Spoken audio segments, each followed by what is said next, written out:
A következő téma egy fontos kérdéskört feszeget, amelyek tulajdonképpen mindannyiunk mindennapjait érintik, vagy legalábbis érinthetik.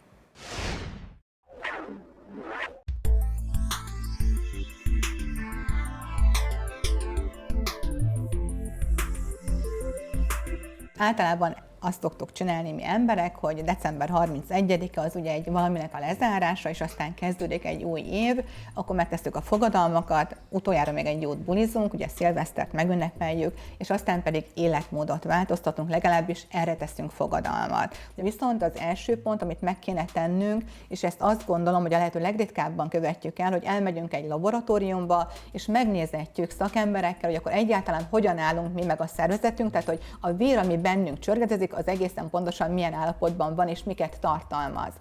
Csaba, hogyan gondolja, mi lenne az első lépés, az első jó lépés az egészséges életmód irányába? A legfontosabb, azzal teljesen egyetértek, azért is jó egy alaplabort csinálni, nem kell bonyolultra és nem kell drágára gondolni, máj-vese vizsgálatokkal, alapszintű ionokkal, koleszterin szintekkel, lipid szinteket megnézni, és amikor ezek megvannak, azért is nagyon fontos, hogy utána bárki akár életmódot vált, akár elkezd mozogni, nagyon sokszor a laborértékek mondjuk egy 3-4 hónap múlva már akkor mutatnak változást, amikor mondjuk még lehet, hogy nem is kezdtünk el lefogyni.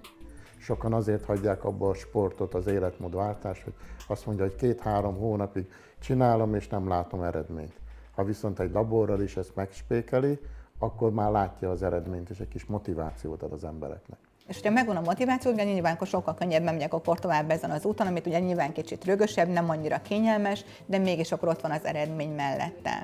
Ha a probléma csak az, hogy nem fogytunk le, akkor ugye vannak most már nagyon sokfajta szerek. Ugye most mindenki szerintem már látta a tévében ezeket a GLP-1 agonista készítményeket.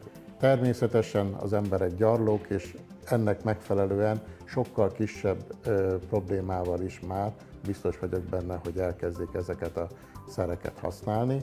Most már ugye a reklámban is nagyon sokszor nem mint cukorbetegség elleni szerek, hanem mint fogyasztást segítő szerek szerepelnek. Ekkor még inkább fontosabb a labornak a megléte. Azért 2 alapfeltételt a nézőknek elmondanék, az egyik az, hogy orvosi felügyelet mellett. A másik, ami nagyon fontos, hogy laborvizsgálatokat kell mellette csinálni. Amikor valaki ezt elkezdi, kell egy alapvizsgálat, utána pár hónapig szinte havonta, utána fél évente, évente nyomkövető vizsgálatok kellenek. Ezek a gyógyszerek hatnak az agyban, a bélműködésben, máj, hasnyálmirigy, áttételesen hatnak a vesére, ennek következtében azért ezeknek a működését folyamatosan monitorizni kell. Házi orvoshoz kell akkor menni. Így van, a házi orvos, tehát ebben nincsenek különleges vizsgálatok, tehát a máj, vese, lipidszint vizsgálatokat, ezeket a házi orvos föl tudja írni. Hogyha valakinek vannak melléktünetei, és már problémásabb vizsgálatok, akár egy részletesebb pajzsmirigy vizsgálatokra van szükség, vagy egyéb gyulladási markervizsgálatokra, akkor azt lehet, hogy a TB nem finanszírozza már, de ezek se akkora áruvizsgálatok, hogy egy magánszolgáltató ezt ne tudja elvégezni az ember. Az egészségünk a legdrágább kincsünk, és ráadásul ugye addig kell rávigyázni, amíg van, mert visszaszerezni végesen nehezebb, mint mondjuk megtartani. Mennyire kell edukálni erre még az embereket, hogy odafigyeljenek magukra, az egészségükre, és akár akkor évente 1 vagy 2 alkalommal legyen akkor egy ilyen laborvizsgálat az életükben? Nagyon nehéz. Én magam is laborszolgáltató vagyok, ha ilyet mondok, hogy menjenek el laborra, mindenki arra gondol, hogy a saját bevételét akarja növelni, önös érdekből akarom növelni. Egyszerűen azt tudom mondani, hogy akár hozzám, akár bárhova is mennek el, a saját érdekük az, akár TB vagy magánszolgáltatóhoz. Igazság szerint szerintem a fél évente el kéne menni az embereknek egy laborra. Az orvostudomány akkor tud jól működni, ha időben észrevesznek dolgokat.